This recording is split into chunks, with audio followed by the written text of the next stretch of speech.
Dolayısıyla daha az olsun ama aile bile kalsın. Bu doğru.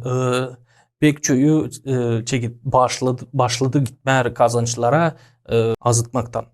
Azı derler çocuğu istermiş iPhone, kız istermiş güzel giyimler, rubalar, türlü çeyizlik ona alma. Onlar bunun yüzden anayla baba gitsinler kazansınlar da onların uşaklarına yapma güzel bir yaşamak.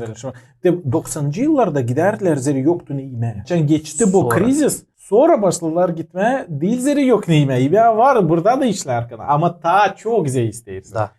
İslam insanlar isteği gelişmeye, işlemeye, naşsı kazma. Bu İslam bir proses. Ama unutma hani var uşacığın.